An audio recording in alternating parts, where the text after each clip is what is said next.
They say grief reveals who we truly are, but in my case, it revealed who he had always been. I had been married to Richard for 37 years. 37 years of holding his hand through business failures, raising two children, sitting by his bedside through to surgeries, and pretending like I didn't see the subtle distance he built between us every time he succeeded. We were the perfect couple on the outside at least. That's what everyone believed. A picturesque house in Connecticut, 2 grown children, and silver-framed photos on the mantle that told half-truths. But the truth is, when Richard passed away, he left me absolutely nothing. It started subtly. Richard had been sick on and off, nothing too alarming. He brushed it off as age. At 64, he was still the man who mowed his own lawn and played golf on Sundays. I knew he had updated his will a few years back. We had talked about it briefly over dinner. I had asked if everything was in order, and he'd smiled that distracted smile of his and said, "Yeah, it's all taken care of."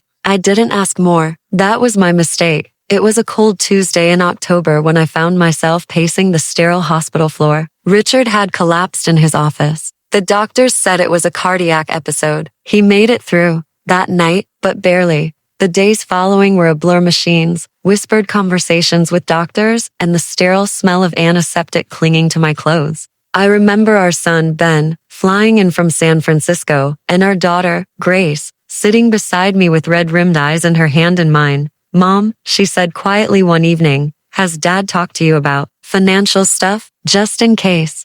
I looked at her. We've been married nearly for decades. I think I know where we stand. I didn't. Richard died on a rainy Wednesday morning, peacefully, in his sleep. That's what they said. And just like that, my world, or at least, the world I thought I knew, crumbled. The funeral was tasteful. Grace picked the flowers. Ben gave a eulogy that had everyone in tears. I stood like a statue beside the casket, thanking guests with hollow words, my fingers still clutching the diamond-studded wedding band he gave me on our 20th anniversary. But nothing prepared me for what came next. His lawyer, Mr. O'Donnell, an aging man with thick glasses and a voice like gravel, invited us to his office a week after the funeral. I was still raw, still wearing black. Grace came with me. Ben couldn't make it. He had a conference call. I sat there, trying to hold myself together, when Mr. O'Donnell cleared his throat. Per Richard Wallace's last will and testament, the following designations are made. I don't remember all the legal language. I just remember the silence after he said, "To my loving children, Grace and Benjamin, I leave the entirety of my estate, assets, properties, and financial holdings, to be divided equally." Then the pause. "And to my wife, Eleanor, I leave my heartfelt gratitude for the years we shared. No further provisions have been made." I didn't understand at first. "Wait," I said, my voice hollow. "That can't be right. There must be a mistake." Mr. O'Donnell adjusted his glasses. "I'm sorry, Mrs. Wallace. This is the will your husband filed. It's legally binding." Grace gasped. "Dad left you nothing?" "Nothing. Not the house I helped design. Not the cottage we vacationed in every summer. Not the savings I had watched him build while I stayed home raising the kids and supporting every decision he ever made. Nothing." I went home that day, sat in the quiet of their house, and stared at the wallpaper I had chosen 20 years ago. The piano in the corner was silent. The photo albums on the shelf were suddenly heavy with betrayal, and that night, I made a decision. If he could erase me from the legacy he left behind, I would erase him from the life I had ahead. I met Richard when I was 22. He was charismatic, sharp, confident. I had just finished a degree in early childhood education. He owned a struggling printing company, and he'd talk for hours about his dreams of expansion. I believed in him. When he proposed, I didn't hesitate. I gave up a teaching job in Chicago to move to Connecticut. I packed away my independence because I believed marriage was built on trust, on teamwork. In the first few years, I worked part-time jobs tutoring, receptionist work just to help keep the business afloat. I watched the books when he traveled. I handled payroll when his secretary quit. I cheered him on at board meetings. I was the support system, but somewhere along the way, I faded into the background. I met with a separate attorney the following week, not to fight the will. No, I wasn't interested in dragging Richard's memory through court. He was gone. What mattered now was what I had left. I wanted to know what I could do.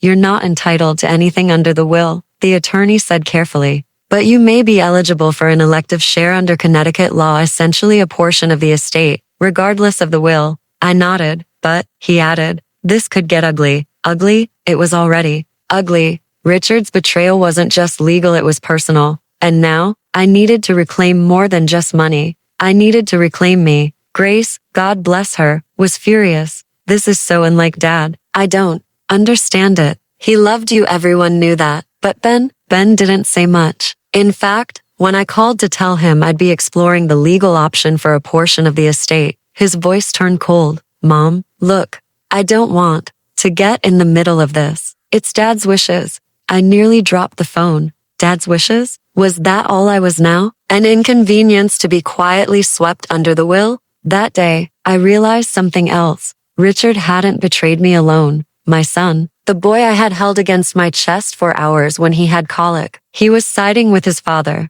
That night, I took off my wedding ring. It wasn't a dramatic gesture, just a quiet moment at my vanity, as I stared at the lines on my face and the softness in my eyes that Richard no longer saw as strength. I placed it in the jewelry box and closed the lid. I whispered to myself, you left me off your will, Richard, but I will no longer carry your name in my soul.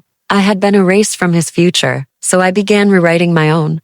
When I woke the next morning, everything felt colder. The bed sheets beside me were still tucked neatly, untouched, like Richard had simply gotten up and never returned. But he had returned, just not in the way I ever expected. His betrayal sat at my kitchen table with me that morning, sipped coffee out of his favorite mug, and stared at me from the photographs hanging in the hallway. I didn't cry. I was far past tears. What I felt now was something deeper, something hollow. I spent the day packing small things into boxes, not to move out, but to reclaim what little of myself I could. My books, my journals, my grandmother's scarf, that somehow got shoved in the back of Richard's closet. I wasn't ready to leave the house, but I needed space within it that was mine. Grace called that afternoon. Mom, are you okay? I paused, letting the silence say more than I could. I'm here, Mom, she whispered. Whatever you decide to do, I'm behind you. What Dad did, it's not right. I wanted to believe that, but what did right even mean now? 3 days later, I filed paperwork through the attorney to challenge the will, not in court, not for revenge, but for dignity. It wasn't about the money anymore. It was about the decades I had given, the quiet sacrifices, the forgotten dreams, the loyalty that had meant nothing in the end. If he could erase me in ink, then I would rise up through the law. Ben called that night. Mom, I heard from Grace that you're going through with this. Yes. There was a pause on the line, the kind that presses against your chest. Why? Dad had his reasons. He probably assumed you'd be fine. You get the house, don't you? No, Ben, I don't. It's under the trust, and the trust goes to you and Grace. What? He hadn't even looked. He hadn't even checked. And now he was realizing the depth of it. Richard had left me nothing, not even the roof over my head. And worse, he hadn't thought to correct it before he passed. Ben tried to soften then. Okay, look, I'll talk to Grace. We'll figure something out. No, I said firmly, this isn't about handouts. I'm doing this the right way. Mom, don't do something we can't undo. Your father already did. I hung up. That night, I sat by the fireplace with a glass of wine, my first in weeks. I pulled out the old wedding photo album. There, we were, smiling, young, standing in the middle of a June garden, the sun casting halos around our heads. I traced my finger over my own face, not recognizing her. I whispered to her, you deserved better than this. The legal process moved slowly. Letters were exchanged, hearings scheduled. Richard's lawyer predictably pushed back. He claimed Richard made his decisions fully informed, that our finances had been separate for years, that I had chosen not to work full-time, that my name wasn't on the business, that my contributions were personal, not financial, as if being a wife, a mother, a keeper of stability for decades, meant nothing. I started journaling every night. It helped. Pouring my heart out onto paper helped me find the woman I had long buried beneath schedules, family dinners, and being Mrs. Richard Wallace. Grace stayed close. She came over often, bringing soup and quiet company. Sometimes she'd cry, asking me if I was angry with her father. I'd nod softly. I'm learning not to hate him, but I'll never understand him. Sometimes I wondered what changed him. Was it his success? Was it age? Was it the people around him whispering things I never heard? Or had he always believed I was just a phase of his life, a convenience? Then something happened I didn't expect. One afternoon, as I was organizing old documents for my case, I found a letter in a file I hadn't opened in years. It was dated 5 years ago, a letter addressed to Richard, from a woman named Diane. The name meant nothing to me, but the contents, they rattled something loose in me. She wrote of missing him, of their weekends in Boston, and how lonely she'd been since he pulled away. She thanked him for keeping things quiet, especially with your wife being home more now, and she ended with, I hope someday you'll choose us, me and Ella. Ella. The name stung. It was too similar to mine. I sat there in silence, the letter trembling in my fingers. He had a second life, a second family. I didn't know what I was more devastated by, the betrayal, or the fact that he'd never even told them about me and his will either. There was no mention of a Diane, no mention of an Ella. I considered confronting Ben and Grace, but something inside told me not yet. I tucked the letter away, not to forget, not to forgive, but to remember that the man I had loved had secrets buried so deep, even death couldn't keep them hidden. I moved forward with the challenge. The hearings were emotional. The lawyer painted me as a woman with no ambition, who lived off her husband. I sat there listening, without flinching. Then my attorney stood. She built his empire with him. She raised their children. She managed his office during his illness. She put her own career aside so he could rise. And now that he's gone, he's left her with nothing. Not because she didn't earn it, but because she didn't ask for it. She simply trusted him. There was a silence in the room that felt like justice beginning to breathe. The judge asked for more time to review the documents. I went home, exhausted. Grace sat beside me on the porch that night. Mom, she said, I've been thinking, if you want to sell the house and start fresh, I'll support you. I don't want to leave yet, I said quietly. Not until I take back the parts of me I lost here. She squeezed my hand. Then I'll stay too. 3 days later, I got a call from Mr. O'Donnell. Mrs. Wallace, there's been a development. I braced myself. It seems Richard had a secondary trust account, not included in the initial will. It's sizable, but it was never updated with any beneficiaries, and it may be claimable by you, especially given the court's view on elective rights. I didn't answer right away. Suddenly, this wasn't about winning. It was about knowing I had been forgotten, and finding out I could still reclaim myself. I told him to proceed, but that night, I opened that letter from Diane again. Who was Ella? I needed to know, not for revenge, not to humiliate anyone, but because if Richard had another daughter out there, she too had been left behind, and I wasn't the only one who deserved the truth. I didn't sleep that night, not because of fear or grief or even anger anymore, but because something inside me had shifted. For the first time since Richard died, since he left me out of his will, out of his future, out of the legacy we built, I finally felt awake, alive, aware, not of him, but of me, and of a name I couldn't ignore any longer, Ella. I couldn't stop thinking about her, not because she was the daughter of the man who betrayed me, but because she might have grown up with the same silence I was now choking on. I imagined her wondering why the man who held her hand in secret never came through when it mattered most. I imagined her asking her mother, why doesn't he want me anymore? So I did something I never thought I'd do. I called Diane. The number was scribbled in pen on the envelope. My hand shook as I pressed dial. She answered on the second ring. Hello. Her voice was tired, guarded. I took a breath. This is Eleanor Wallace, Richard's wife. Silence. A long, heavy silence. Then a quiet gasp. I didn't think you'd ever call me. I wasn't going to, but I found your letter. Another silence. I'm not calling to blame you, I said. I just need to know. Did he love her? She exhaled sharply. Yes, in his own way, but he never claimed her. Not legally, not financially, not even in death. There it was again. The quiet echo of abandonment. Not just for me, but for her. I'm sorry, I whispered, and I meant it. She sniffled. You don't owe me that. I think I do. We talked for over an hour. She told me Ella was 19 now, in college, studying literature. She had his chin, his sharp eyes, but not his cowardice. She'd always ask questions about him, and now she deserved answers.